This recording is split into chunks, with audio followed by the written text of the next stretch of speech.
The world told me I was poor, but heaven declared I was wealthy. They said I had to hustle. Heaven said I had to speak. They told me to sacrifice and climb the mountain of man-made success. But the Spirit whispered, "Stand still and speak the word, and I will deliver it unto thee." I was not born to be a slave to the visible. I was born to command the invisible. And so are you.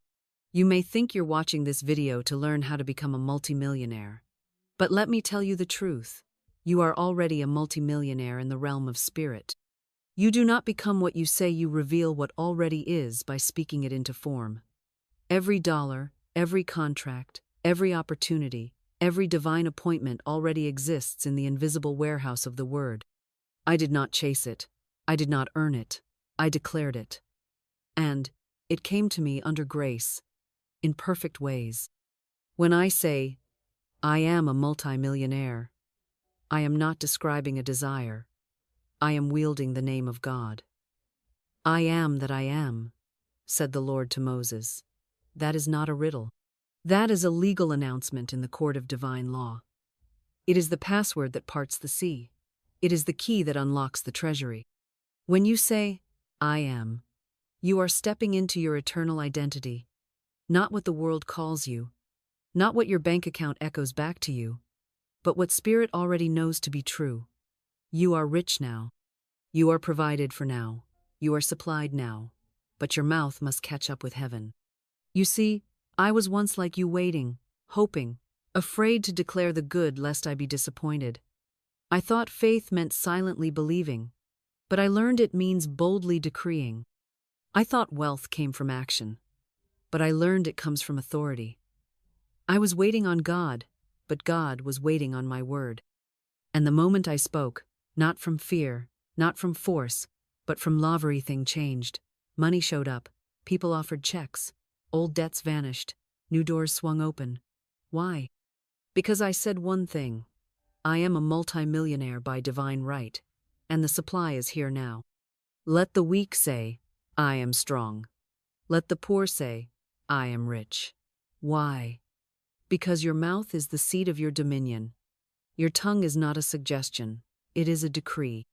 It is the gavel that bangs in the court of heaven and commands all substance to obey. Your word is your wand. You wave it over lack, and it dissolves. You wave it over debt, and it disappears. You wave it over confusion, and it becomes divine order.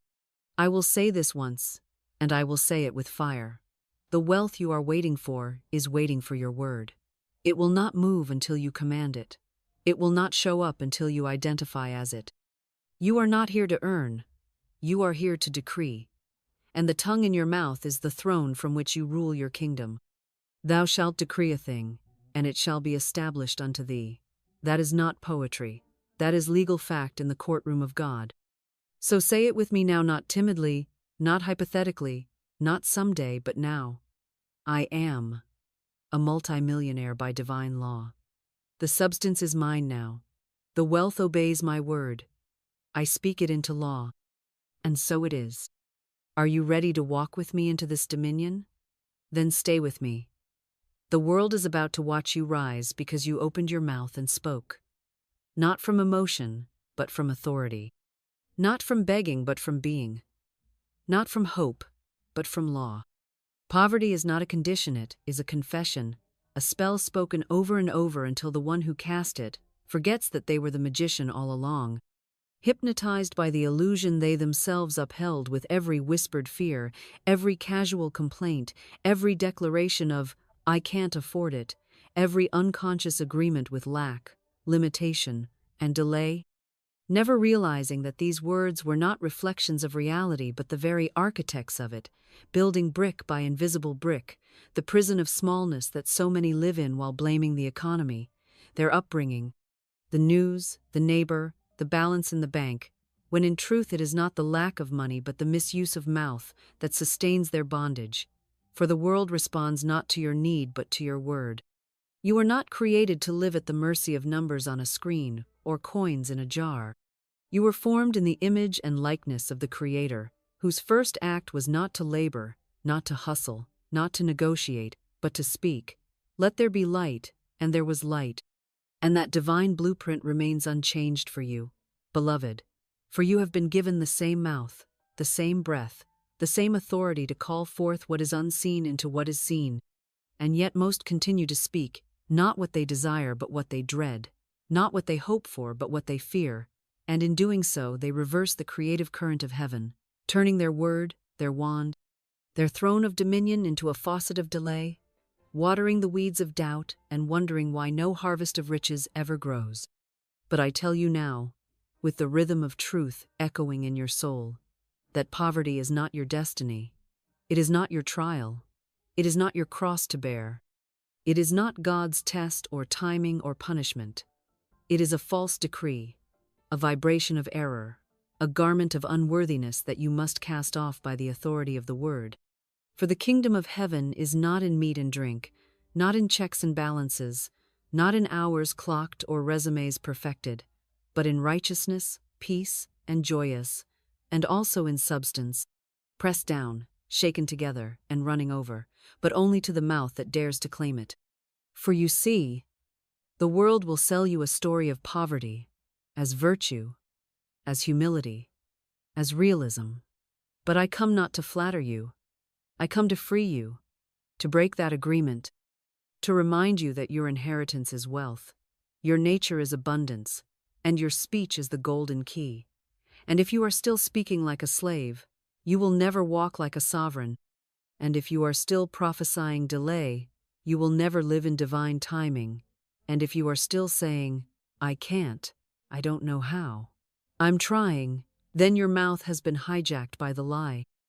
And it is time, yes, time right now, to repossess the temple of your tongue and re-sanctify it in truth.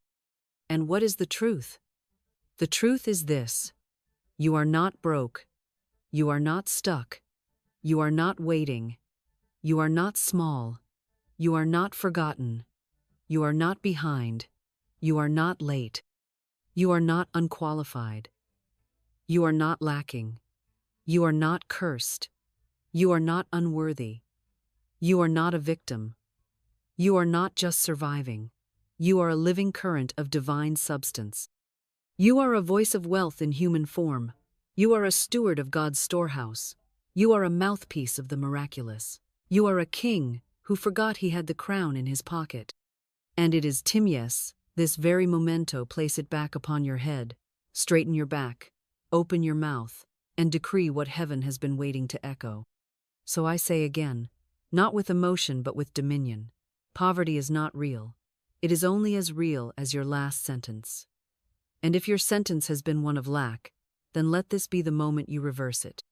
Let this be the moment you say, I break all contracts with the illusion of poverty. I erase every word of lack spoken by me or over me. I declare, I am supplied, I am wealthy, I am sourced, I am a multi-millionaire by divine law, and the treasury opens now. Let the weak say, I am strong. Let the broke say, I am rich. Let the bound say, I am free. And if you dare to say it, not to test it, not to see what happens, but to establish it as lawful, the law will rise to meet your word and prove itself faithful, for the word cannot return void. But it can remain unspoken. And if your mouth has been on mute, it is time to turn up the volume and silence the lie once and for all. It did not begin with an investor, a mentor, a business plan, or a brilliant idea scribbled in the back of a notebook. It did not begin with an inheritance, or a spreadsheet, or a calculated marketing strategy, or a sudden lucky break that happened to land in the lap of a hustler working round the brow clock. It began, as all things of true wealth must begin, with a word, not a word of fear or frantic striving, not a word of probability or lukewarm hopefulness, but a word spoken in the rhythm of spiritual certainty, a word carrying the frequency of heaven, a word so aligned with divine substance that all of creation responded in obedience the way it did in the beginning when God said, Let there be, because you must understand, my beloved, that nothing formed was formed without the word, and if your wealth is to be formed, it must be spoken into formation.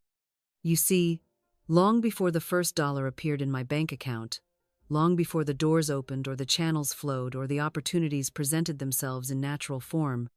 I had already walked in millions in the spirit, because I spoke it daily, not as a request but as a reality, not as a wish but as a law, saying, I am a multimillionaire by divine right.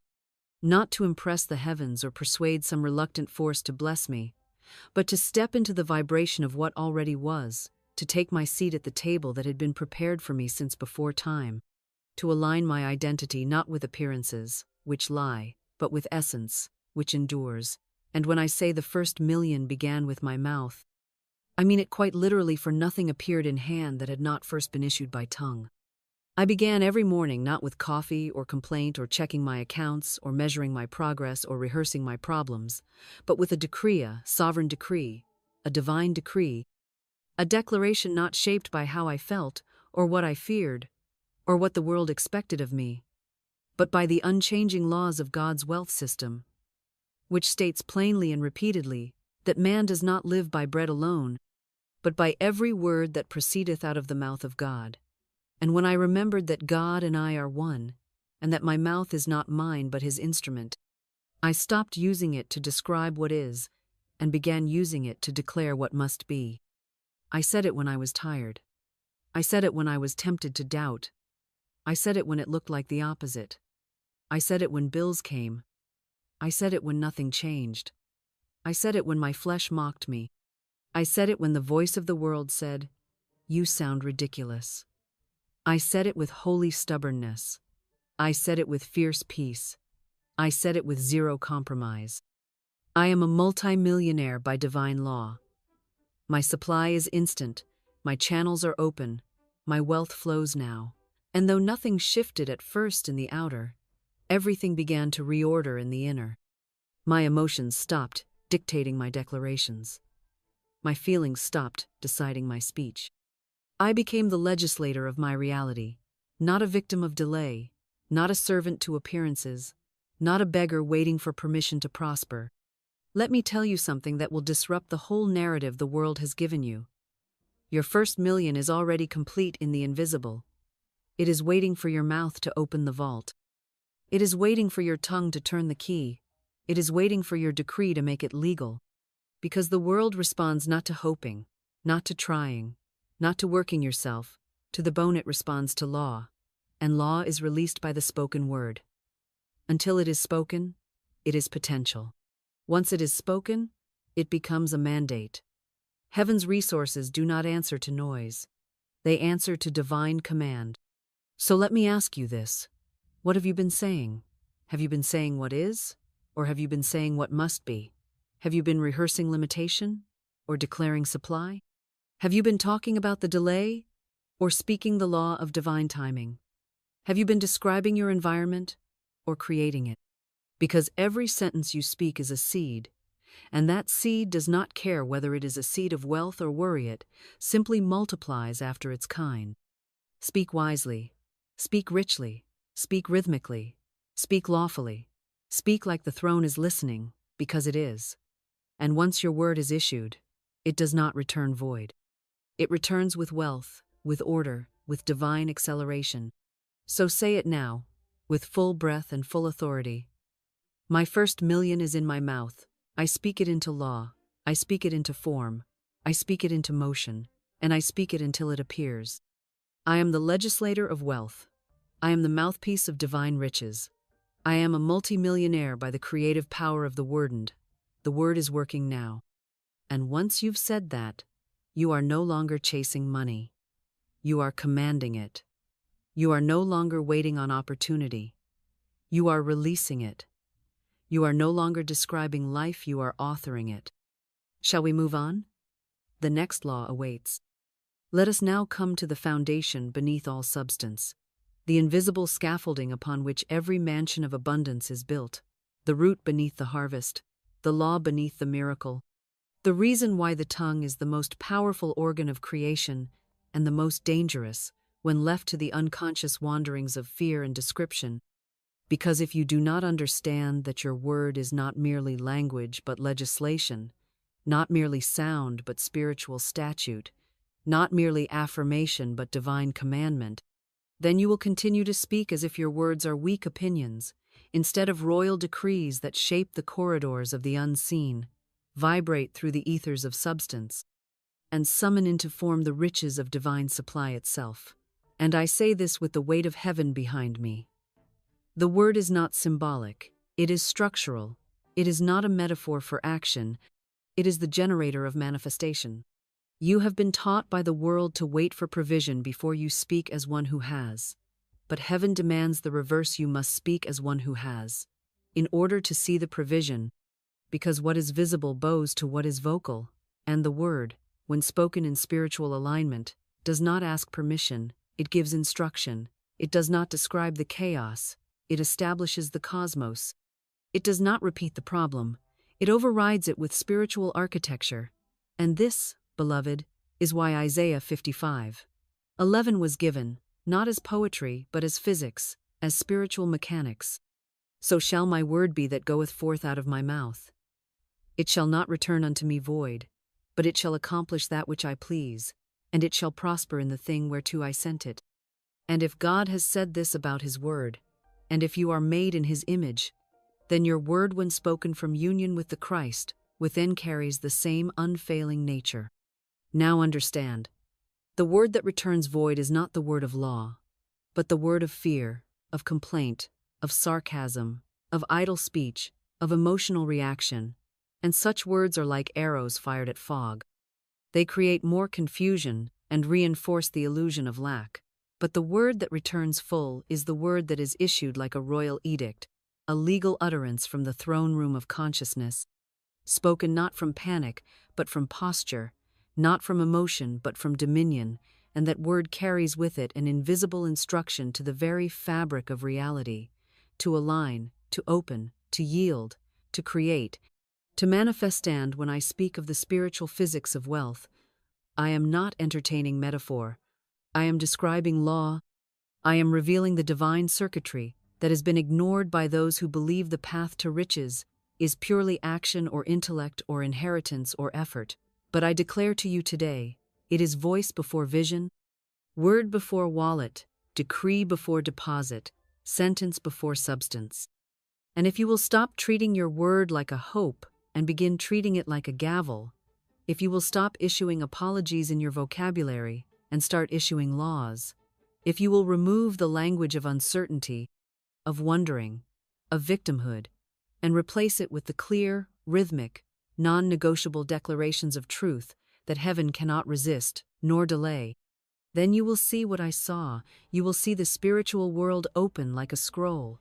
You will see divine connections appear that no strategy could have engineered. You will see payments arrive without human logic. You will see contracts handed to you without hustle. You will see opportunities whisper your name in rooms you never entered, because you will have spoken what the world calls impossible, and in doing so, you will override the world's laws with the higher government of divine law. This is why I say, your mouth is not casual, it is royal. Your voice is not harmless, it is legislative. Your sentence is not neutral, it is a supernatural assignment. Your word is not air, it is architecture. It is blueprint. It is force. It is law. And when you understand this, you will no longer speak as a servant describing the economy. You will speak as a sovereign commanding substance. And you will stop asking, "Can I afford this?" and begin declaring, "Every channel is open. Every supply is free. Every bill is met. Every dollar needed is already dispatched in spirit and appearing in form." So lift your voice now, not softly, not shakily, not with question marks, but with clarity and command, and say this, not as mimicry, but as mandate. My word is law. My word is wealth. My word is the opening of the treasury. My word is my inheritance, my authority, and my wealth generator. I speak what is true in spirit, and so it becomes true in matter. I legislate prosperity with my decree. My wealth begins, accelerates, and multiplies at the sound of my voice. My word returns with abundance.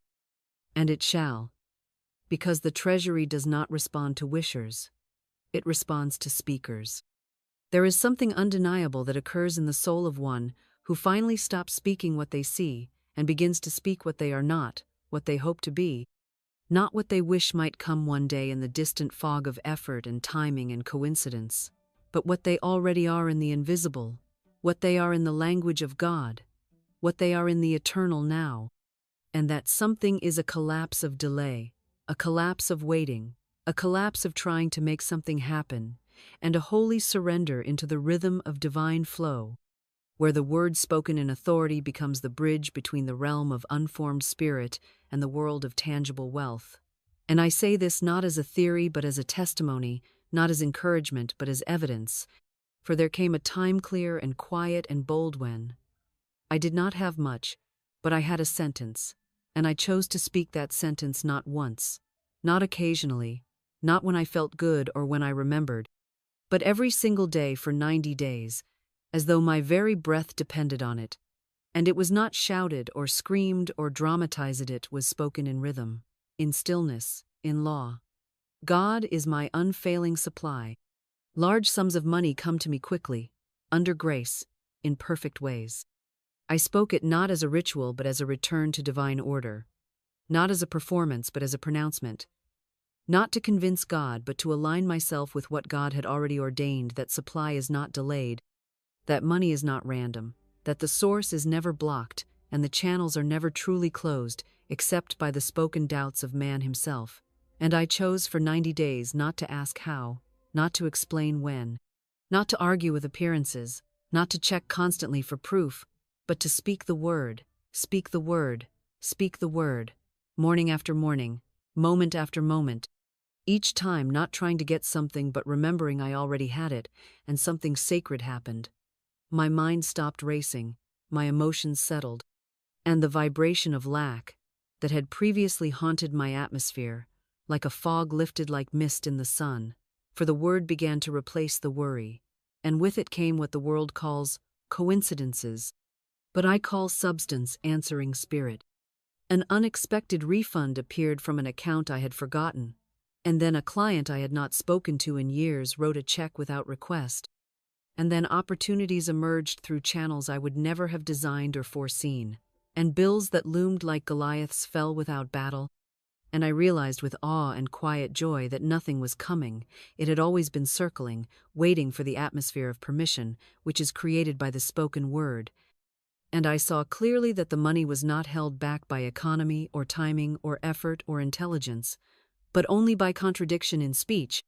For once the contradiction ceased, and the word was made law by repetition and reverence and rhythm, the wealth obeyed. You may ask, was it hard? No, it was holy. Was it fast? It was faithful. Did it always feel like it was working? No, but the law does not ask how you feel. The law asks what you say, and what you say becomes the soil into which divine substance roots itself. And so I said it when I felt poor. I said it when I felt rich. I said it when nothing seemed to change. I said it when everything changed. I said it when I wanted to quit. And I said it when the floodgates opened. And that, beloved, is how heaven trains a soul for wealth, not by striving but by speaking. So let me hand you this sword, this formula, this fire-tested decree that did not just fill my account but restructured my reality, and let me ask you not whether you believe it in theory, but whether you are willing to make it law in your own life. God is my unfailing supply. Large sums of money come to me quickly, under grace, in perfect ways, and if you are brave enough to say it daily, without deviation, without question, without dilution, if you are willing to make your mouth the holy temple of truth rather than the echo chamber of fear, if you are willing to plant this sentence for 90 days and water it with gratitude, instead of digging it up with doubt, then I promise you this, not as a promise from me, but as a covenant from law, itself money will answer. And it will answer richly, and it will not come slowly or struggle to arrive. It will appear like fruit in season, like water in drought, like provision already appointed. Because the sentence you speak becomes the substance you see. Say it, hold it, repeat it, and let it carry you across the threshold. Now let us begin the architecture of holy transformation. For no man builds a cathedral by accident, and no woman stumbles into divine wealth by mere wish or wandering hope. The structure of heaven's provision rests not upon the randomness of desire, nor upon the instability of circumstance, but upon the clarity of spiritual identity. And until you stop calling yourself trying, almost getting there, or not enough, and instead begin to speak from the Holy of Holies where the I Am dwells, unshaken and unbothered by appearances, you will remain outside the gates of the treasury while holding the keys in your mouth. And I say unto you this: the first divine habit of all who walk in visible wealth is the relentless, rhythmic identification with what is already true in spirit, even when it is not yet seen in form. And this is not pretending, this is not performance, this is not delusion, it is divine law. To say, I am rich, is not to boast of what your bank account reflects. It is to come into agreement with what heaven already ordained and what divine substance already declared from the foundations of the world. Because when God revealed himself to Moses in the burning bush and said, I am that I am, he was not offering a poetic riddle. He was revealing the core name of all reality, the generative principle that undergirds every act of creation. And when you say, I am, you are not simply affirming something, you are activating a blueprint. You are connecting your consciousness to the generator of form. You are announcing to the seen and unseen realms alike that you no longer speak from your senses, but from your source. And if your source is divine, then your substance must follow, for the river cannot produce what the spring does not contain, and the spring of God contains only abundance, only overflow, only perfection, only opulence, only divine order, and therefore you must reject all lesser labels, cast down all false titles, break agreement with every identity that echoes, struggle, or delay, or insufficiency, and you must daily, audibly, joyfully say, from your soul, I am divine wealth. I am the visible expression of invisible supply. I am one with the treasury of heaven. I am the circulation point of unlimited riches. And do not say it once, as if checking a box. Say it again and again, until it melts every resistance, until it drowns out the old voices of lack and fear, until it becomes more natural to say, I am wealthy, than to say, I'm trying, until your inner speech becomes a river of truth so wide and so strong that doubt has no place to root. And let this be the new ritual. Upon waking, before looking at your phone, before checking your balance, before reviewing your plans, speak this identity into the ether and let it echo through the architecture of your day. Because when you speak it first, you call it forth. When you declare it early, you frame the atmosphere. When you start with the I am, you do not end with lack. This is not just morning motivation. This is metaphysical mastery. This is how divine wealth begins. Not by earning, not by chasing, but by embodying the truth that already is. And you do not wait for evidence to affirm it. You do not beg for proof. You do not tiptoe around appearances as if they are more real than spirit. You stand boldly, as one who knows. And you speak the thing you are, not the thing you fear, and you say it because it is law, and law does not negotiate, it governs. So make this your daily, hourly, eternal confession, not from stress, not from strain, but from sovereign stillness. I am wealthy because God is my source. I am rich because my identity is one with supply. I am abundance in form. I am the expression of divine increase. And if you say this long enough, clear enough, faithfully enough, the world will mirror it, not because the world changed first, but because you did. You are not on your way to wealth. You are already wealth in expression. Speak accordingly. Walk accordingly. Be accordingly. Because the I am is not a wish. It is a word, and the word is law. You must understand, beloved, that no day is neutral. Every morning stands at the edge of becoming. Every sunrise waits on command. Every hour has ears. And every moment you fail to speak with authority, the world begins to speak for you, and what it speaks is chaos, fear, repetition, and limitation cloaked in the language of logic and draped in the garments of realism. But I say unto you, you are not called to wake up under the weight of circumstances, nor to check the weather of your feelings to decide your reality. For you are not a thermometer reflecting condition. You are a thermostat commanding environment. And until you learn to decree before the day begins, you will keep dancing to the rhythm of appearances instead of setting the rhythm with the drumbeat of divine decree. The divine does not wait for the earth to offer signals before speaking. No. In the beginning God said, "Let there be light." And it was only after the word went forth that form obeyed and light appeared. And so must it be with you. For the pattern is eternal. The decree comes before the dawn. The spoken word precedes the seen wealth.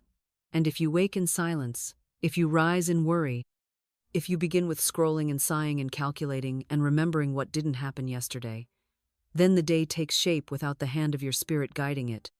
But when you wake and say before your feet touch the floor, say before your hands reach the tasks, say before your mind starts replaying the old song of delay and doubt, when you say, "This is a day of divine provision. I walk into increase. Supply meets me at every turn. God goes before me and prepares channels I have not seen." Then you do not just live the day, you reign over it. You must learn to speak before breakfast, to speak before inbox, to speak before traffic and bills and clients and voices, for the first word of your day is the seed of all that shall unfold, and it is not small, it is not ritual, it is not mere habit, it is architecture, it is blueprint, it is legislation from the courtroom of heaven, and heaven will not build what you have not spoken, and angels will not move where you have not decreed, and the treasury does not pour unless the vault of your mouth is opened in faith, in rhythm, and in royal expectation. This is the difference between the wealthy in spirit and the weary in soul. The wealthy decree from their throne before they check the map of the battlefield. The weary check the battle report before they decide whether or not to speak. But I tell you the truth, nothing on the battlefield matters when your word has already won the war. And so I charge you, rise up and rule, not with effort but with utterance, not with striving but with speech. And let your first act of the morning be a decree. Let your first breath be prophecy. Let your first sound be dominion. For the word made flesh begins as the word made audible. You are not here to react to your day. You are here to create it. And creation begins with command, not complaint.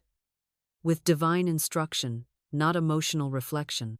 So write it down now, your morning word, your first decree, the shape of your wealth spoken into time before time can resist it, and say it out loud, not once, but until the walls tremble and the atmosphere shifts, and heaven recognizes the voice of a son, of a daughter, of a king, who remembers that to decree is not ambition, it is alignment.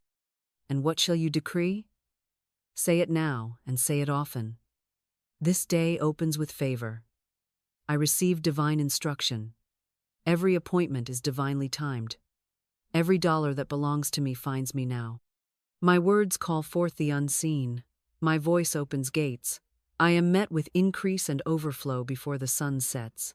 Say it like you mean it. Say it like it's law. Say it because it is law. Because the morning is not simply for coffee or calendars or clocks, it is the womb of the day, and the one who speaks first is the one who governs. And if you speak with fear, fear shall govern. If you speak with doubt, delay shall reign. But if you speak with authority, with divine I am certainty, then supply must follow, doors must open, and every step of your day will echo the decree that framed it. So decree before you do, speak before you step, command before you calculate, and you will find that the day is not your burden, but your servant. Speak it so, and it shall be so. There is a moment that comes to every soul who dares to walk by faith and not by sight. A moment when the winds howl and the appearances scream and the bills pile up and the phone remains silent and the doors look locked and the logic says turn back and the emotion says give up and the world says be reasonable and even your own mind whispers, what if it's not working? And in that moment, many who once spoke with boldness begin to retract, to tremble, to reverse their decree with the poison of hesitation and the betrayal of self-doubt. For fear always comes dressed in the garments of safety, always speaks with the voice of caution, always disguises itself as realism or preparation or prudence. But make no mistake, my dear listener, fear is not your friend, it is not your wisdom, It is not your intuition, it is a reversal spell, a silent assassin, a false prophet sent to sabotage your supply. And if you do not cast it out like a thief, it will undo every word you've sown, every decree you've planted, every channel you've opened with faith, and it will replace them with shadows that have no substance. For fear is a vacuum, and your wealth cannot dwell where it is not welcome. You must understand this, and I say it with the fire of spiritual urgency. The greatest contradiction to your spoken word is not what others say, not what the economy does, not what your past held, but what you entertain after the word has been spoken. For every doubt allowed after the decree becomes a leak in the pipe, a crack in the temple wall, a weakening of the structure that should have been indestructible. And so I charge you now, in the name of all that is true and eternal and aligned with divine law, cancel nothing with fear. Do not let your late-night worries reverse your morning prophecy. Do not let the sight of the bill undo the power of the spoken blessing. Do not let a delay convince you that heaven has denied you, for delay is not denial, and silence is not absence, and what looks like nothing is often the space where everything is forming, and the law never sleeps, and the word never fails, and your supply is on schedule even if you cannot see the calendar. Fear must be cast out, not reasoned with. You do not negotiate with thieves, and you do not debate with devourers. You rebuke them, you evict them. You speak against them until they tremble at the sound of your confidence. And what shall you say? Say this with me now, not as ritual, but as roar. I cast the burden of fear upon the Christ within, and I go free. I no longer fear not having enough, for I walk with the God who is more than enough. I no longer fear delay, for divine timing is perfect and never late. I no longer fear appearances, for I know the law is working beneath the surface. Let this be your holy protocol. Every time fear speaks, answer back. Do not let it have the last word. If it whispers, "What if it doesn't come?" you say, "It already has, in spirit, and the substance shall follow." If it hisses, "You're behind," you reply, "I am in divine alignment, and my supply runs ahead of me." If it dares to say, "There's not enough," you declare, "My source is infinite, and I live in overflow." You cannot afford to be polite with fear. It is not a guest. It is a trespasser. And divine law will enforce your eviction notice, but only if you serve it. Speak boldly. Speak without apology. Speak when you feel it and when you don't. Speak when the winds rise and when the house shakes. Speak even when your knees tremble, because the law does not respond to trembling, it responds to truth. And truth must be spoken louder than fear, every single time. So now make it your vow, your habit, your spiritual hygiene.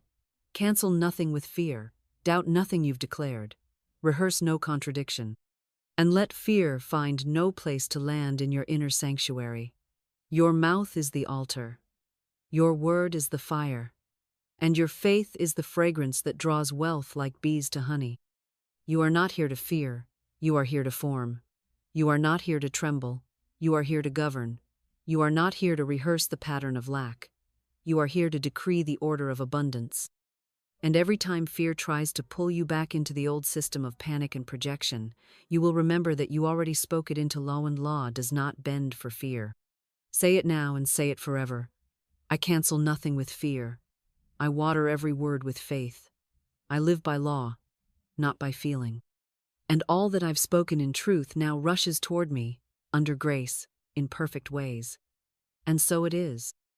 There comes a sacred shift in the soul of man when he ceases to speak from the tremble of his feelings and begins to speak from the throne of law, when he no longer waits for his emotions to be perfect before he proclaims what is already perfect in spirit, when he no longer seeks the approval of appearances before opening his mouth in power. For the law does not respond to emotion, it responds to instruction, and the word of power is not born in the realm of sentiment, it is born in the realm of certainty, in the realm where God himself said, "Let there be light," not because he felt light, not because the world looked light, but because he was light, and because he spoke from his own nature, not from the condition of the void. And if you are made in the image and likeness of God, and you are called to speak not what you feel, but what you know to be eternally true. even when your senses betray you, even when the bank statement lies, even when the phone is silent and the inbox is empty, and the news says panic, and the world says collapse, and your friends say be realistic. Even then, especially then, you speak from law and not from emotion. You see, emotion is a weather pattern, but law is the sky beneath it. Emotion is a passing wave, but law is the ocean floor. Emotion is the cloud that drifts, but law is the gravity that holds the earth in place. And if you try to build your wealth, your declarations, your supply, and your spiritual identity on the shaky scaffolding of emotion, you will be blown about by every gust of circumstance, by every late payment, every rejected proposal, every slow week, every unsupportive voice, every disappointing phone call.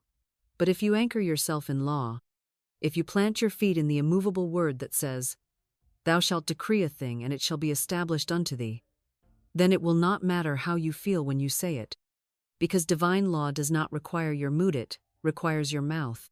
When you speak from law, you speak as one who commands the invisible. You speak as the general, not the soldier. You speak as the architect, not the bricklayer. You speak as the heir, not the orphan. You say, "My supply is constant because my source is eternal, even when the invoice arrives." You say, "My wealth increases daily because I am one with divine substance, even when your wallet feels thin."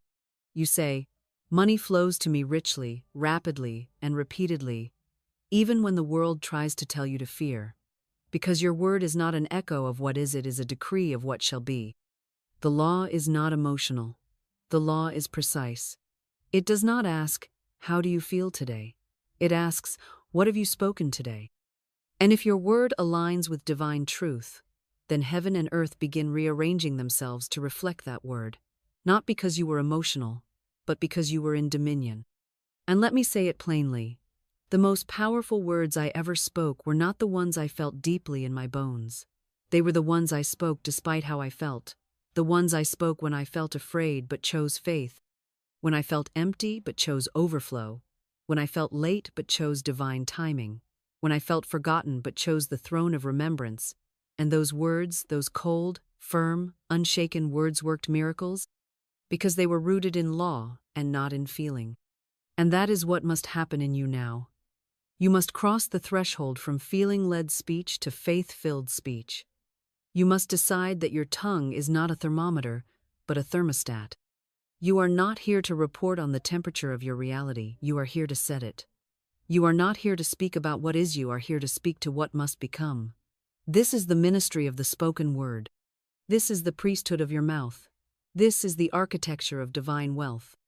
So when the storm comes, you do not describe the rain, you speak to the sea, "Peace, be still." When the fig tree bears no fruit, you do not explain the lack, you say, "Never again shall you bear lack in my life." When the table looks empty, you do not mourn the absence, you say, "Thou preparest a table before me in the presence of mine enemies." And when your soul feels weak, when your body feels tired, when your heart feels weary, you say, "Let the weak say, I am strong." And the law hears you not because you were loud, but because you were legal, because you spoke from the court of divine truth and not from the feelings of the flesh. Let this be your covenant now. I no longer speak from emotion. I speak from eternal law. I no longer wait to feel it. I command it. I no longer report the appearance, I legislate the future. My tongue is not swayed by shadows. My word is established, and all of heaven confirms it. This is your identity. This is your power. This is your wealth. And it begins not in the heart, not in the mood, not in the motivation, but in the mouth that dares to speak law in the middle of lack. And so, I ask you now, what will you speak today? Will you repeat the emotions of yesterday, or will you legislate the overflow of eternity? Will you echo your fear, or will you declare your future? Will you wait for the feeling, or will you walk by faith? Because the word that made me a multimillionaire did not begin as a feeling. It began as a law, spoken, unshaken, and fulfilled. So shall it be with you. Now let me tell you what happens when the word is not just a phrase or a positive thought or a passing affirmation whispered into the mirror with fingers crossed, but when it becomes the only anchor, the only law, the only ground you stand on, when all else has fallen away, and the word becomes the total government of your world.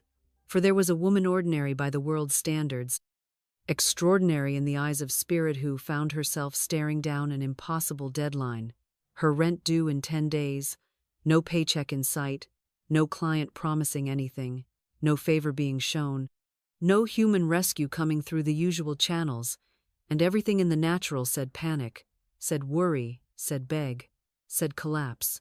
But she had read my words, she had studied the law, and when the temptation came to speak fear, to confess defeat, to narrate her lack to friends and family and circumstances, she chose instead to turn her face to heaven and her voice to law, and she declared, firmly and rhythmically, not just once but every morning and every night, "This is God's rent, not mine. Divine substance pays all obligations in perfect ways. I cannot be separated from my supply."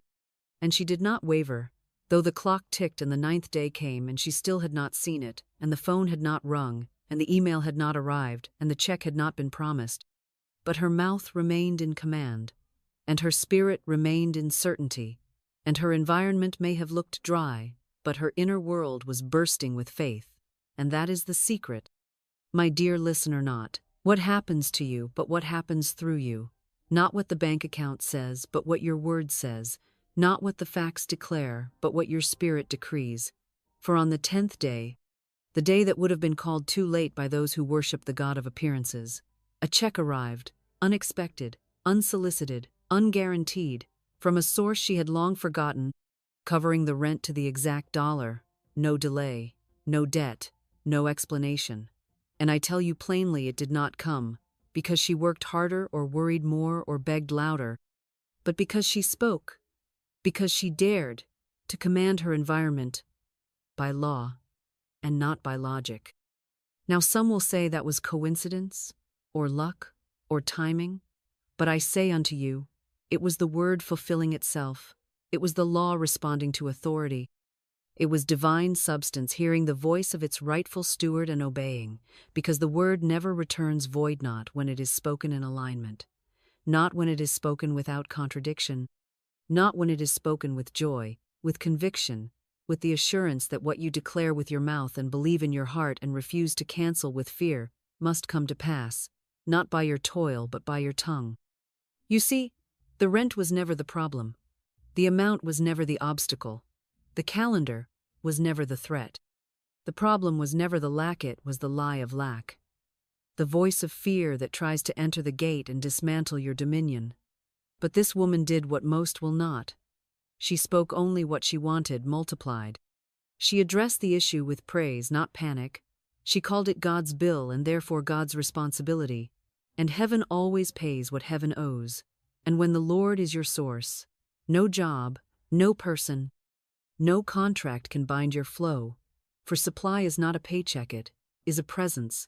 And it answers not emotion, not effort, but authority.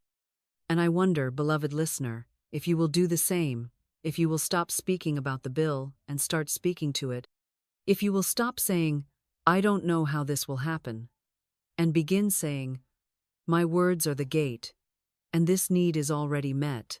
If you will stop treating money like a master and start treating it like a servant, sent to obey your word, not your worry, I wonder if you will claim your divine right, not later, not when things feel better, not when the numbers improve, but now, in the midst of the contradiction, in the presence of what seems missing, in the face of every voice that says, "Be realistic." I wonder if you will look at your own financial need and say what she said, with calm and with fire. This is God's rent. It is already paid.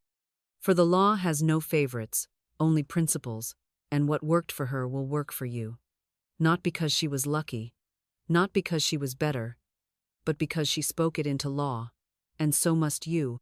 For the treasury is not accessed through begging but through boldness, not through crying but through commanding, not through feeling rich but through saying, "I am rich," even when the purse feels thin, even when the evidence is absent, Even when your heart trembles, say it still. Say it again. Say it daily. Say it hourly. Say it until the mountain moves, until the check arrives, until the rent is paid and the overflow begins and you realize it was never about the money. It was always about the mouth. So I ask you now, what is the rent in your life, and what will you say to it? What is the appearance of lack, and what decree will you raise like a scepter in the spirit? Will you speak as a victim of the economy or as the heir of divine treasury? Will you speak from fear or will you speak from your throne? Because the one who became a millionaire, the one who built an empire, the one who opened the floodgate, she had nothing more than you have now. She had only a word, and she spoke it, and it obeyed. And so shall it be for you. There is a line in the sand, invisible to the eye yet absolute in its effect, a line that separates those who live by appearance and those who live by dominion, and this line is crossed not with effort, not with striving, not with more hustle or harder work or longer hours. It is crossed with the tongue, with the mouth, with the word boldly spoken in defiance of fear, in disregard of what the senses report, in rejection of the culture of complaint and the vocabulary of lack. And so many stand on the edge of this line, trembling before the bill, narrating it, fearing it, resenting it, repeating it to friends and family as if its presence proves their defeat, but they do not realize that every time they speak about the bill instead of to it, they place themselves beneath it. They agree with its dominion, they confess its rule over their life, and they forfeit the divine throne of spiritual wealth for the dungeon of circumstantial reaction. But I say unto you, speak not about the bill, speak to it. For the bill is not your master, the bill is not your judge, the bill is not the measure of your value or the limit of your supply.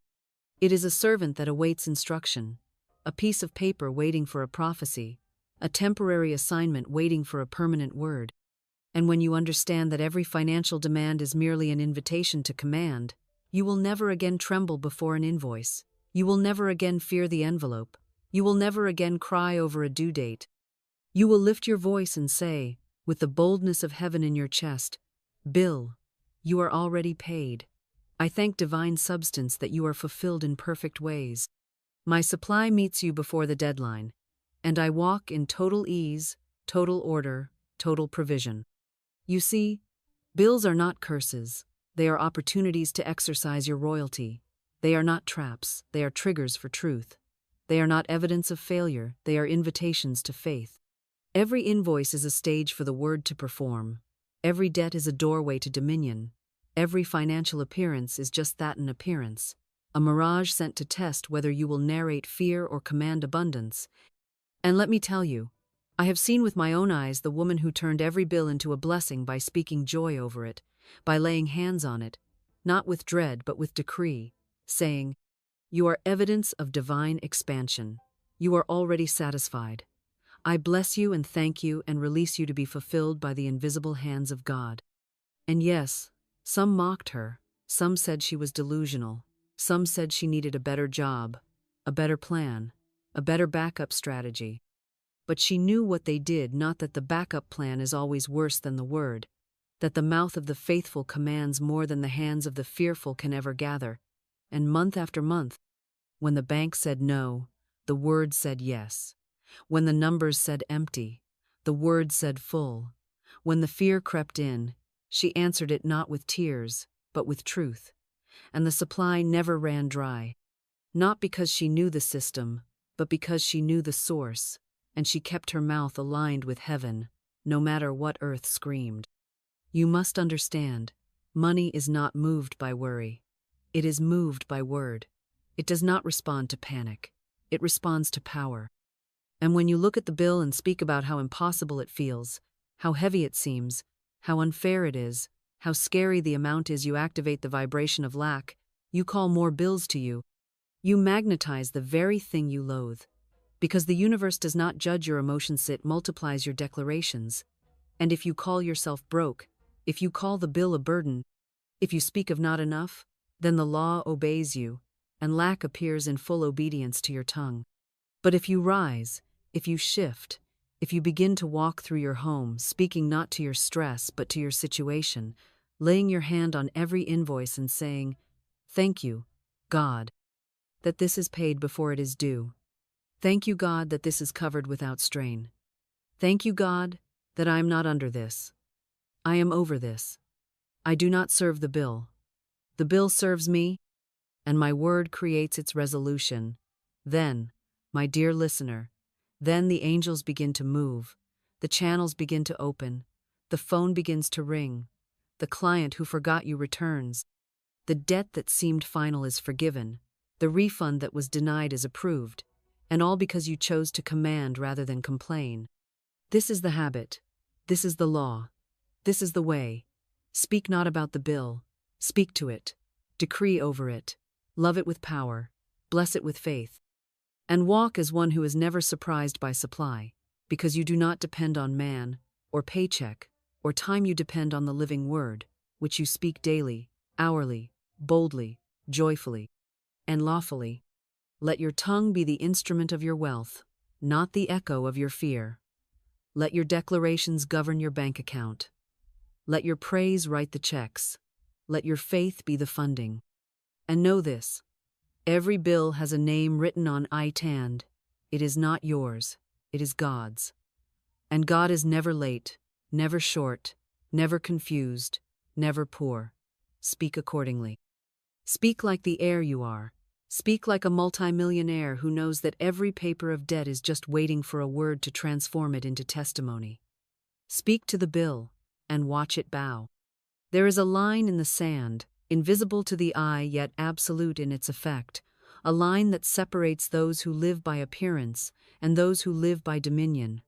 And this line is crossed not with effort, not with striving, not with more hustle or harder work or longer hours. It is crossed with the tongue, with the mouth, with the word boldly spoken in defiance of fear, in disregard of what the senses report, in rejection of the culture of complaint and the vocabulary of lack.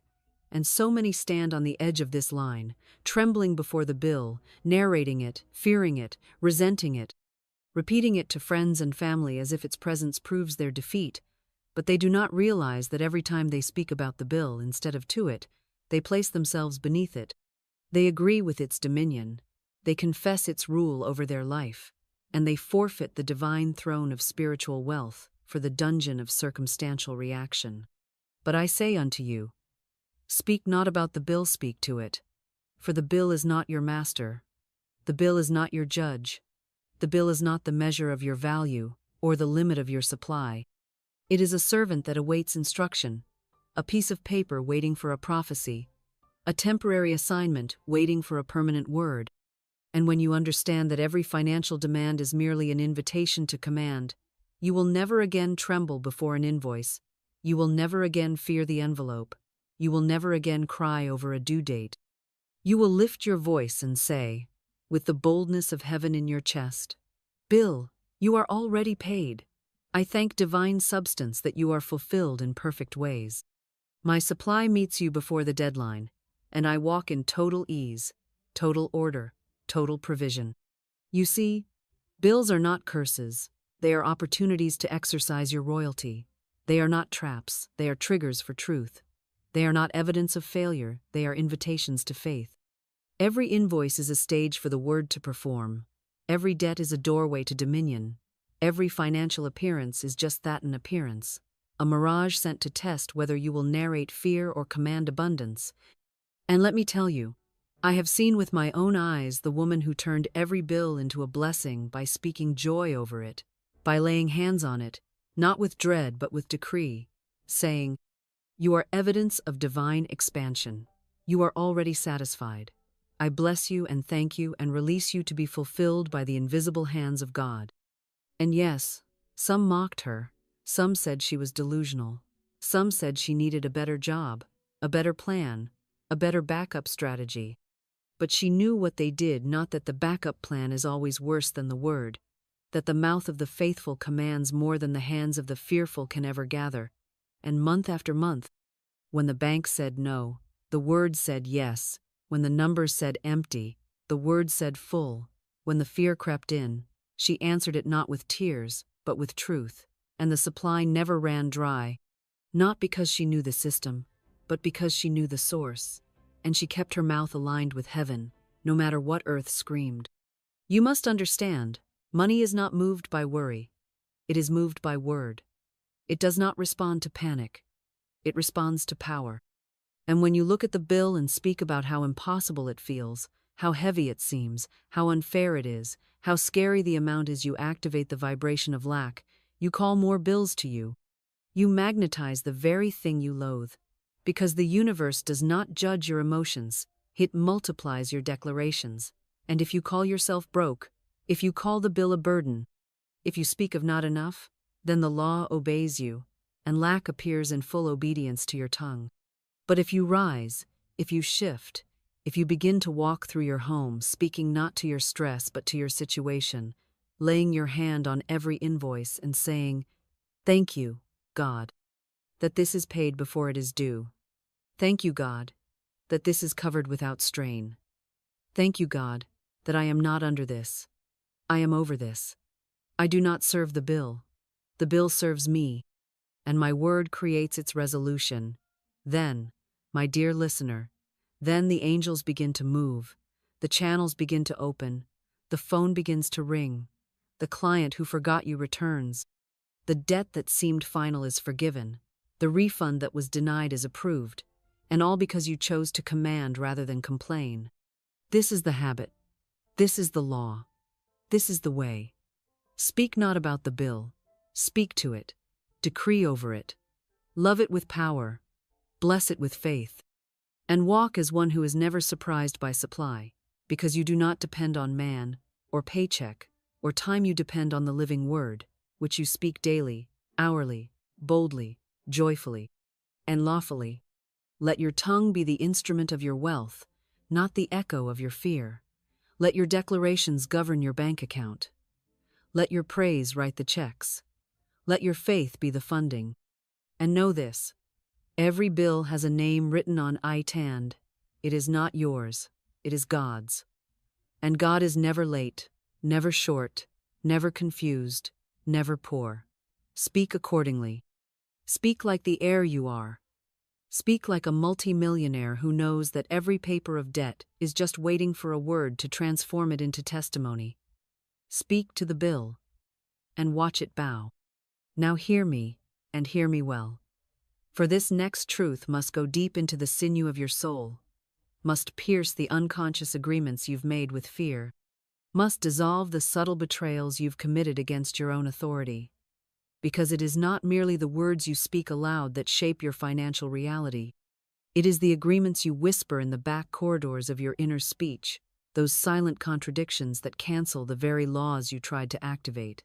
And I have seen it again, and again. A man will speak boldly at dawn, "I am wealthy, I am prospered, I am divinely provided for," and yet by nightfall, when the mail arrives with the bill, when the client delays the payment, when the expected check fails to appear on time, that same man mutters beneath his breath, "Why isn't this working?" Or says to his friend, "It always takes so long for me," or sighs into his pillow, "Maybe it's just not my time." And in that moment, his morning seed is plucked from the soil, his faith is interrupted by his fear, his decree is nullified by his doubt, and the angels who had begun their work now fold their wings and wait for a new order. Because the spiritual court does not operate on emotion, it operates on congruence. You cannot say, "I walk in wealth," and then speak as if you dwell in lack. You cannot declare, "Money flows to me freely," and then lament over prices or complain about inflation. You cannot speak divine identity in the light and contradict it in the shadows.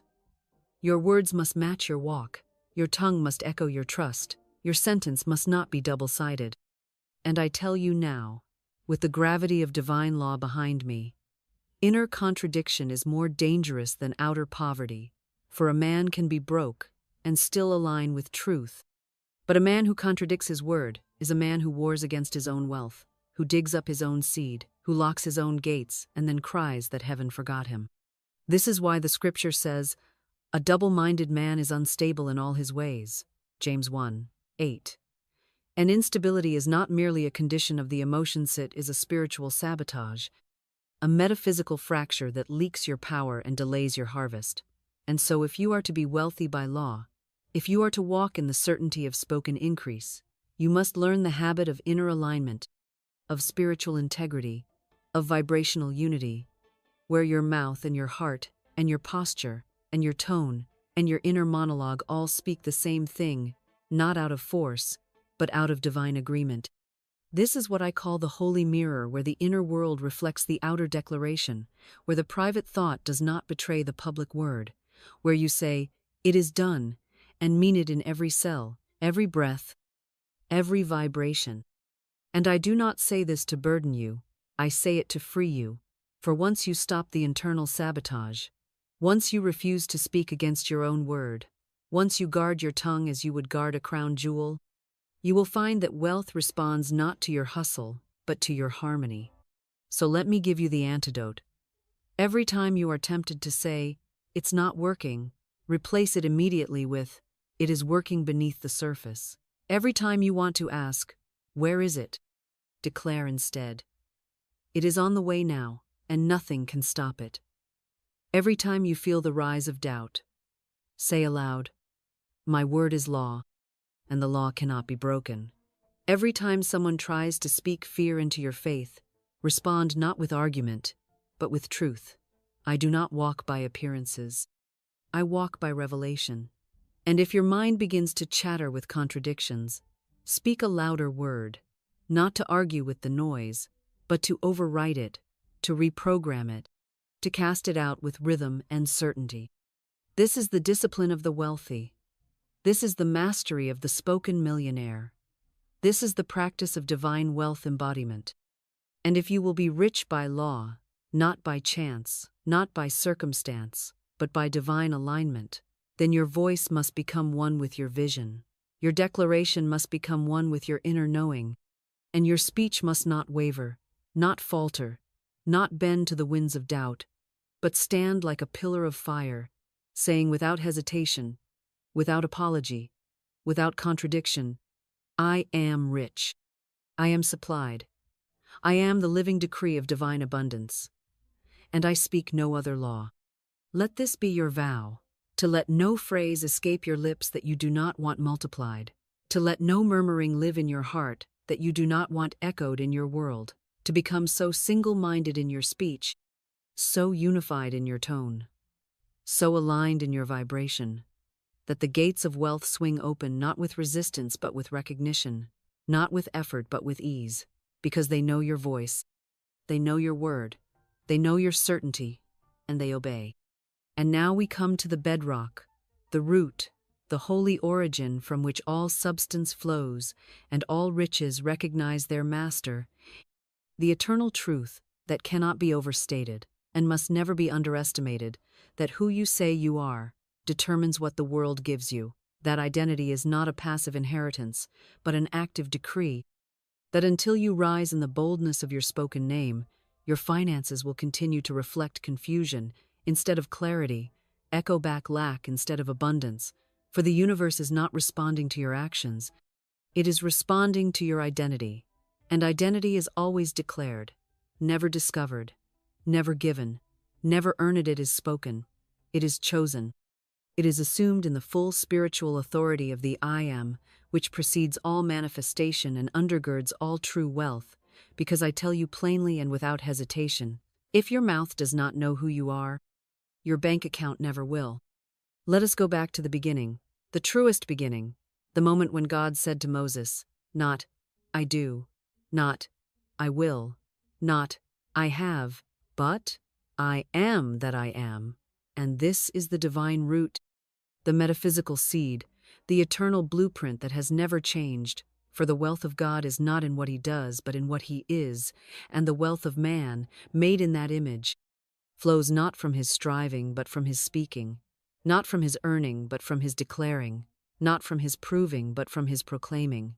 And when you say, "I am rich," you are not pretending you are participating, you are aligning, you are stepping into the architecture of heaven's code, and every angel, every force, every law of substance takes note.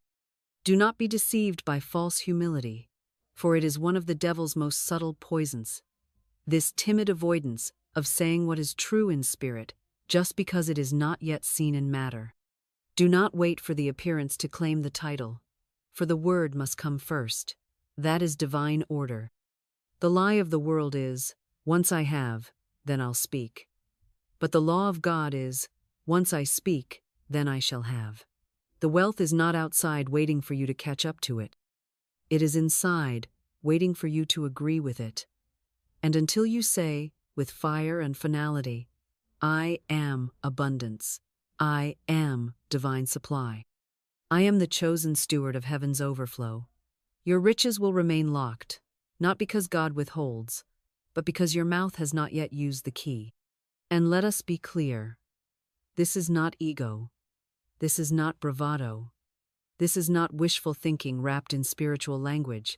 This is spiritual dominion. This is sacred inheritance. This is metaphysical alignment. This is the law of creative command that says, the word is made flesh. And if you want to walk in a millionaire's flesh, you must first walk in a millionaire's word. You must say it when you feel it and when you don't. You must say it when the bills are stacked and when the balance is low. You must say it when your neighbors mock and your friends misunderstand. You must say it because it is truer than your situation, stronger than your surroundings, older than your upbringing, and more powerful than any history written by appearances. You must make it your habit, your ritual, your sacred mantle. I am wealth in action. I am abundance walking. I am divine money moving. I am the vessel through which God pours gold into this world. Say it when you rise. Say it when you rest. Say it in the mirror. Say it when no one is listening. Say it when the doubt tries to creep in. Say it not to convince others but to command reality, and reality will obey. For spoken identity is the throne from which all manifestation is ruled. If you speak as a beggar, life will treat you as one. If you speak as a victim, the world will oblige. But if you speak as a king, if you speak as a divine heir, if you speak as one seated with Christ in heavenly places, then the money, the ideas, the people, the contracts, the surprises, the inheritances, the windfalls will begin to make their way to you, not slowly, not reluctantly, but urgently, because heaven rushes to fulfill the word that sounds like its own. You do not need permission. You do not need credentials. You do not need proof. You need only to remember your divine bloodline and speak accordingly. For it is written, let the redeemed of the Lord say so. Say so, child of God. Say it with power. Say it with rhythm. Say it until your atmosphere adjusts, until your cells believe, until your enemies are silenced, until your windows are opened, and your floorboards shake under the weight of divine increase. Speak it now. I am the wealth of God in human form. I am the overflow of the kingdom on earth. I am the voice that money recognizes. I am the identity that prosperity obeys. I am who God says I am, and that means I lack nothing. Say it once, say it often, say it forever, because this is the foundation. This is the frame. This is the furnace in which your fortune is forged. And once you speak it, once you truly inhabit it, once it becomes your tone, your tempo, your truth, there is no power on earth or hell that can keep the millions from answering your call. There was a woman, an artist not wealthy by appearance, not connected by social standard, not known by name in any gallery or circle of prestige, but rich in vision, rich in sacred hunger, rich in spiritual sensitivity, for she had studied the word, not with the casual eye of the curious, but with the fervent gaze of one who knew that her supply must come by spirit or it would not come at all. And when she looked at her blank canvases, she did not see a lack of solace, she saw divine invitations waiting to be spoken into motion. For she remembered that the world is not moved by talent alone, not by hustle, not by marketing tricks or strategic networking, but by vibration. And the highest vibration is the word spoken in alignment with divine law. And so instead of praying out of desperation, she chose declaration over doubt, prophecy over pleading. And every morning, for 12 days without fail, she rose before the sun and looked out into the invisible and said not with strain but with certainty, My divine patron appears now. She did not say it with hesitation. She did not say it with analysis. She did not say it to test the waters of heaven. She said it as one who had walked through the fire of former lack and had come to know that the fire cannot burn the voice that walks in truth, that appearances cannot threaten the soul that commands with faith, and she said it because she had grown tired of small affirmations and polite hopes. She said it because she was ready for the heavens to move under the sound of her voice. And she knew deep in her bones that supply had nothing to do with who saw her work, or liked her posts, or mentioned her name in rooms she had never entered. That supply did not come from galleries or grants or gatekeepers, but from the throne of God itself. And that throne answers to faith, and faith is released by word, and the word becomes flesh when it is not contradicted. On the 13th day, the email came, not a pitch, not a maybe, not a request for a discount, but a decree of its own. I've followed your work silently for some time. I'd like to fund your next series. Tell me what you need for 1 year. 1 year of rent, 1 year of paint, 1 year of rest from begging the system, 1 year of divine supply, 1 year born from 12 days of spoken authority. She did not sell her soul, she spoke her seed. She did not campaign, she claimed. She did not plead with a man, she positioned herself in law. And I tell you now, child of God, this story is not a rarity, it is a prototype. For it is not her talent that summoned the patron, it was her voice. It was not her brush, it was her boldness. And it will not be your resume that summons your wealth. It will not be your effort, your grind, your logic, your hustle, your degrees or your networking events, or your aesthetically curated feedsit will be your decree. It will be your tongue. It will be your spiritual identity spoken without apology or delay or contradiction. And if you will but take this principle and apply it not for 12 days as a gimmick, but as a covenant, then you will see that the patrons, the contracts, the inheritances, the collaborations, the divine surprises are already lined up in the invisible, waiting not for your perfection, but for your command. So declare it now. My divine patron appears now. And let it be more than words. Let it be the voice of heaven through your flesh. Let it be rhythm, not reaction. Let it be law, not longing. Let it be certainty, not suggestion. Speak it as a priest, as a queen, as an heir. And do not explain it. Do not wait for proof. Do not ask if it's working. Simply speak it. And watch what breaks open. Watch what finds you. Watch what obeys. For the universe is a servant to your decree. And your spoken identity is the address at which your wealth delivers its abundance. And now, beloved, now that you have tasted the weight and wonder of spoken power, now that your soul has risen from the ashes of disbelief and tasted the oxygen of dominion, now that your tongue has been reconsecrated, not as a servant of appearances, but as the throne room's own trumpet, it is time to build a rhythm, a holy cadence, a daily structure by which the law may respond, not occasionally, but continuously. For manifestation is not an act of emergency, it is the result of mastery. And mastery comes not through striving, but through rhythm, not through panic, but through practice, not through endless effort, but through divine repetition. So, I give you now a spoken sequence, forged not in hope, but in absolute metaphysical certainty, a pattern for 21 days, to be said aloud each morning and each night, and whenever fear rises or doubt knocks, or the old mind tries to reclaim its position as the loudest voice, you return to these words, not as a magic spell, not as a wish, but as law, as contract, as covenant, as the legal language of heaven that earth must respond to without delay and without option. For the law does not choose favorites, it only responds to faith released through the word. Speak now. God is my instant and unfailing supply.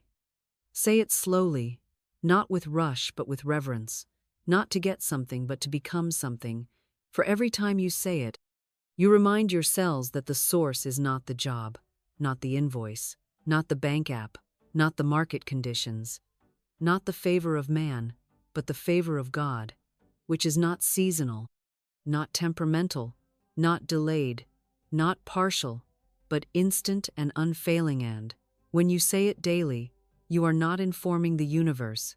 You are informing your subconscious, your nervous system, your inner nation. That lack has been dethroned, and the true king of supply is now enthroned upon your speech. Then declare, I walk in rivers of money, flowing from the unseen. Not ponds, not trickles, not drops of desperation. Rivers abundant, fluid, steady, moving with force, fed by unseen glaciers of divine inheritance, coming not from the faucet of labor but from the floodgates of spiritual law, not from the hands of men but from the heart of God. When you say this, you break the lie that says money is rare, that supply is shy, that wealth must be chased, and instead you enter the truth that money is motion and motion obeys direction, and direction is given by your decreer. Your river flows where your words tell it to flow. So if you have spoken dryness, speak rivers now. Then affirm, all doors are open, all channels are free. For the only thing that ever blocked your provision was your speech about blocks. The doors were never closed by God. They were closed by your declaration that they were. Every time you say, no one's buying, nobody's helping, nothing's working, you lock the vault. But when you say, all doors are open, you unlock the hallway of divine convergence, and the doors swing wide not because you knocked, but because you commanded. The channels what you thought were jobs, clients, platforms, partners are nothing but temporary costumes for infinite substance. And when you say, all channels are free, you untangle your supply from the knots of human logic and release it to flow through dreams, whispers, reversals, surprises, and paths that defy every budget and bypass every gatekeeper. Now, take these three, speak them in a row, 3 times a day, morning, midday, and night, for 21 days. Not as a test, as a ceremony. Not as superstition, as sacred structure. Write them, record them, walk with them. And do not contradict them with casual sarcasm, budget complaints, or doubt-drenched commentary. For if you dare to speak as God speaks, you must also guard your tongue as God guards his word jealously, fervently, with zero tolerance for contradiction. This is not about impressing the universe. It is about authorizing the law.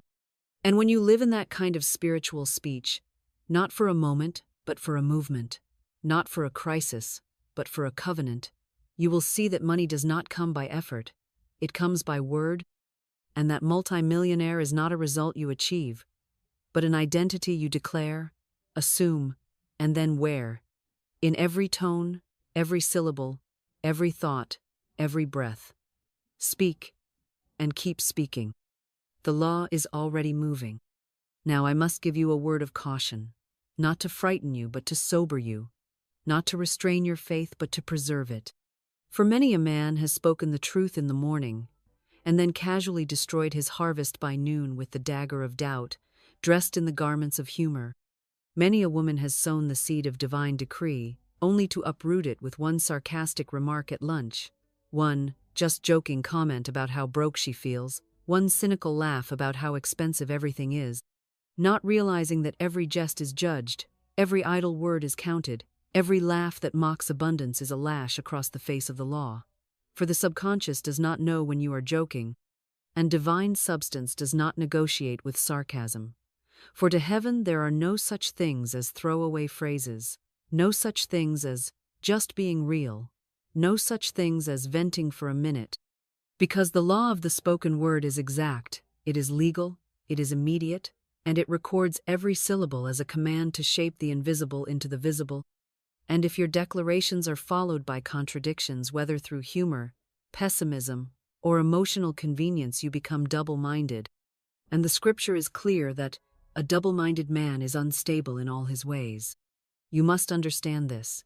Humor that mocks wealth, that ridicules prosperity, that speaks lightly of being poor, being broke, just surviving, is not harmless. It is a curse disguised as comedy. It is fear disguised as relatability, and it is a spell that places a ceiling over your own supply, for you cannot call in rivers while joking about drought. You cannot affirm open doors while laughing at closed ones. You cannot expect abundance while entertaining yourself with scarcity language. And yes, even the passive phrases, "It's too expensive," "Must be nice," "I wish I could afford that," they are not innocent. They are not neutral. They are permissions granted to lack to linger. They are open windows through which poverty creeps back into the house you tried to sanctify with truth. Let your mouth become a temple and not a tavern. Let your speech be priestly, not punchline filled. Let your every phrase pass through the filter of, "Do I want this multiplied?" For your words are not only seeds, they are blueprints, they are hammers, shaping the architecture of your tomorrow. And every time you joke about lack, you extend your lease in the wilderness. Every time you complain for comfort, you delay the promised land. Every time you choose realism over revelation, you trade eternal law for temporal logic. And it will cost you quietly, slowly, but severely. The world may applaud the self-deprecating humor, may laugh with you when you diminish your worth, may find you relatable when you speak scarcity, but the law is not applauding. The law is not laughing. The law is not moved by how socially comfortable you are. It is moved by how spiritually aligned you are. And alignment requires purity, not perfection, but purity. A pure tongue, a pure intention, a pure expectation that does not dance with doubt, in the name of being real. So cleanse your vocabulary. Evict every phrase you would not want made flesh. Remove every line you would not want echoed by angels. Refuse to speak in a way that you would be ashamed to hear broadcast in heaven's courtroom. Speak only what you want to live in. Speak only what you want to hold. Speak only what you want your children to inherit. For your words do not just shape your money, they shape your lineage, your legacy, your spiritual DNA. And what you laugh at now, they will struggle with later. This is not a small matter. This is not about positivity. This is about spiritual jurisdiction. And when you treat the tongue as holy ground, when you speak not as a comic but as a king, not as a realist but as a revelator, not as a victim but as a vessel of divine dominion, then and only then will your decrees take root and multiply without sabotage. Speak with sobriety, and joy shall follow. Speak with reverence, and riches shall respond. Speak with honor, and heaven shall have no choice but to pour out a blessing so rich there shall not be room enough to receive it. Now listen closely, and let this truth anchor itself in the hidden chamber of your spirit, for it is not new, and yet it is always new to the one who truly hears it for the first time. With the ears, but with the soul. Wealth does not arrive before the word. It never has, and it never will. For in the eternal economy of God's kingdom, the spoken word is always the pioneer, always the forerunner, always the divine trumpet that clears the invisible path.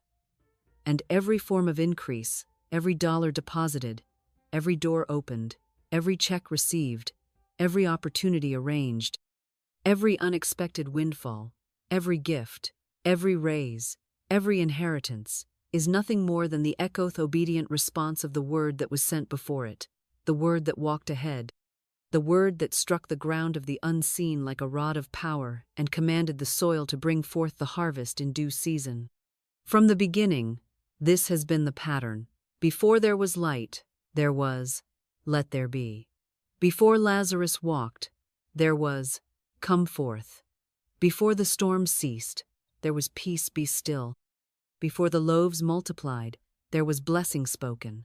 Before creation unfolded, the Spirit of God hovered, and the Word of God was voiced. And so it is with your wealth, with your supply, with your financial restoration, with your generational overflow, with your divine compensation.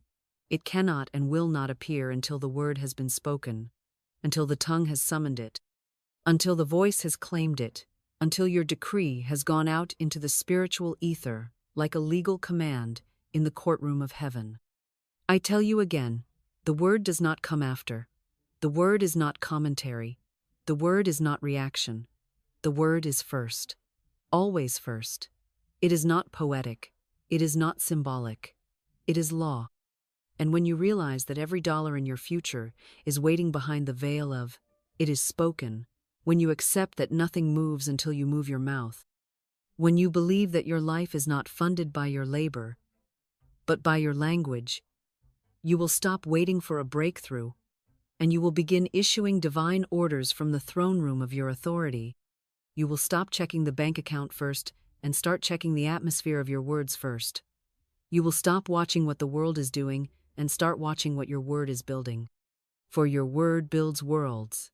Your word shapes substance. Your word rearranges the invisible to match the identity you claim. And when you begin to speak from the foundation of I am, when you begin to decree not as a hopeful beggar but as a divine ambassador, when you stand not in the vibration of wanting but in the vibration of being, then supply begins to stir. Then divine channels begin to move. Then provision begins to seek you out. Not because you hustled for it, not because you earned it, not because you were qualified in man's system, but because your word went before you and called the money by name, called the opportunity by name, called the favor by name. And like sheep hearing the voice of their shepherd, they began to run toward you, because you finally spoke in the frequency of dominion. You finally aligned with the original law. You finally treated your tongue as the scepter of wealth it has always been. This is the revelation that changes everything. This is the revelation that silences fear, annihilates delay, dissolves the illusion of poverty, and replaces it with divine clarity. You are not becoming wealthy, you are already wealthy in the spirit, and your word is the bridge that brings that wealth into visibility. And every time you say, I am a multimillionaire by divine law, every time you say God is my instant and unfailing supply, every time you say all that is mine now appears, you are building the invisible infrastructure of your wealth world. You are pouring the foundation, raising the walls, opening the gates, establishing the currency of heaven to flow into the earth through the power of your decree. So speak now. Speak with fire. Speak with faith. Speak with stillness. Speak with rhythm. Speak as one who knows not one who wishes. Speak not because you're desperate, but because you're divine. Speak not to convince yourself, but to command the universe. Speak because the treasury is listening. Speak because your angels are recording. Speak because every word is a hammer, a chisel, a blueprint, a trumpet, a flame. Speak because it is already done. Speak because the word walks before the wealth, and the wealth is already walking toward you. Now it is time to stop circling the mountain of theory and to step into the high country of practice. For you were never meant to be merely a listener of the word, nor simply an admirer of divine law, nor a gatherer of metaphysical information that floats around the intellect like clouds with no rain. You were meant to be a doer of the word, a vessel of the word, a speaker of the word, and above all, an embodiment of the word made flesh, because the word cannot work for the one who watches it as a philosophy, but only for the one who dares to wield it as a sword, to wield it as a staff, to wield it as the rod of dominion over every dry field, every empty cupboard, every unpaid invoice, every generational pattern of just enough and almost made it and barely surviving. So I say to you now, not as suggestion but as divine instruction, write your decree. Write your wealth identity not from your current condition, not from your emotional weather, not from what the accounts say or what the bills suggest or what your upbringing whispered into your nervous system. No, you must write from heaven's perspective, from your divine seat, from the I am that was given to Moses in the burning bush and handed down to every soul bold enough to drop their excuses and pick up their authority. For when you write, I am, you do not write as a personality but as a spiritual sovereign, and what you inscribe with clarity, faith, and vibration becomes the architecture of your unfolding. Do not wait until you feel ready. Do not wait until your mood cooperates. Do not wait until your logic agrees. Write the decree anyway. Write it with trembling hands if you must. Write it while your eyes still see lack. Write it while your bank account still whispers limitation. Write it not as a lie, but as a higher law, not as wishful thinking, but as kingdom ordering, not as motivational fluff, but as holy alignment. And once it is written, do not hide it in a notebook to collect spiritual dust, but speak it aloud morning, noon, and night until the atmosphere bends, until the soil responds, until heaven nods, until the invisible takes form, before your very eyes. Say it before you check your phone. Say it before you check your email. Say it while brushing your teeth. Say it before every meeting, every payment, every step into the world. Say it in rhythm. Say it with reverence. Say it like a priest and a queen and a king and a prophet and a child all at once. Say, I am the steward of divine wealth. I am the circulation of supernatural prosperity. I am the trusted channel of abundance. I am a multimillionaire, not by striving, not by begging, not by hustle, but by divine law. And when the doubts rise up to mock you, ignore them. When the voices say, "Who are you to say such things?" rebuke them. When your old identity knocks on the door of your mind asking for attention, for safety, for approval, do not let it in. Speak louder, speak bolder, speak truer. Because you are not speaking to impress yourself. You are not speaking to sound spiritual. You are speaking to align your soul with the throne. You are speaking to command the elements. You are speaking to override the history. You are speaking to activate the kingdom. For when you say, I am, you are not asking, you are establishing. You are not hoping, you are legislating. You are not predicting, you are birthing. And the more you speak, the more the path clears. The more you decree, the more the patterns break. The more you affirm, the more the invisible begins to bend toward you, not out of pity, not out of coincidence, but because the law cannot do otherwise. The law is not emotional. The law is not conditional. The law does not care if you're crying or doubting or unsure, it simply obeys the rhythm of the spoken word. So write your decree today. Speak it with fire. Speak it with stillness. Speak it with unwavering identity. Say it before the check comes. Say it before the contract appears. Say it before the job shifts. Say it when you are laughed at. Say it when you are alone. Say it when you are tired. Say it when you feel nothing. Say it until the atmosphere yields. Say it until the evidence arrives. Say it because your tongue is no longer a slave to circumstance. It is now the architect of divine substance. Say it now. Write it today.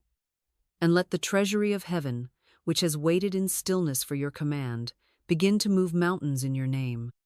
And now, beloved soul, hear me not with your ears, but with the center of your spirit, with the marrow of your being, with the breath that remembers Eden and the silence that still knows God. For we have come to the end of this spoken journey, not to close a chapter, but to strike a match that sets your world ablaze with supernatural order. Because you were not born to bow before lack, nor to chase coins like a beggar in the marketplace of men, nor to shrink your divine inheritance into budgets of survival, but to rise, to reign, and to speak as one who remembers where they came from and what kingdom they represent. For the treasury of God has always heard your voice, but it waits for tone, for confidence, for law. So I say to you now, in the fullness of truth, you will not speak as the world speaks. For the world speaks doubt and calls it wisdom. The world speaks fear and calls it caution. The world speaks limitation and dresses it up as logic. But you will speak heaven, you will speak divine structure, you will speak like one who knows the word is the cause and the world is the effect. You will speak not to survive but to command, not to plead but to plant, not to wonder but to wield, for the word in your mouth is not a phrase, it is a force. I tell you now, and I do not stutter, I spoke it into Lawand. It obeyed. It did not ask my age, it did not check my qualifications, it did not care about my past, my family, my degree, my failures, my delays, my debts. It heard the voice of dominion, and it aligned, because the word spoken in law is the highest government in the universe, and nothing can overrule it. Not economy, not timing, not opposition, not delay, not background, not fear, not logic, nothing. This is your time to speak not for motivation but for manifestation. This is your time to throw off the grave clothes of probability and step into the radiant robe of certainty. This is your time to become unrecognizable to your old self and unshakable to this world. This is your time to treat your word like a military command, a legal document, a royal edict, a sacred seed that cannot be reversed, cannot be revoked, and cannot be delayed unless you yourself dig it up with the shovel of doubt. So write your decree in the comments, yes, publicly, boldly, as a covenant, as a line in the sand, as a spiritual announcement to all dimensions, visible and invisible. Write, I am the steward of divine wealth. I am a multimillionaire by spiritual law. I am the voice of divine provision in this generation. I do not chase money, money obeys my word. Let every sentence be spoken not to perform, but to legislate, not to manifest eventually, but to realign immediately. Let your word go before you like fire through the field. Let it burn the thorns of hesitation, fear, and delay. Let it open the gates no man can shut. Let it summon angels, people, resources, ideas, contracts, provisions, and appointments in divine timing. Let it establish a new cycle, a new atmosphere, a new spiritual identity where you no longer try to get rich. You speak as the one who is. And now, I leave you not with advice, not with inspiration, not with empty encouragement, but with a mantle of spoken dominion. Wear it well, speak it daily, guard it fiercely. Because when your word becomes law, the world must bend, and it will, and it has, and it already is. Comment your decree. Subscribe to stay in this rhythm of divine remembrance. And walk in your wealth not because you hoped, not because you tried, but because you spoke it into law. And law never returns void.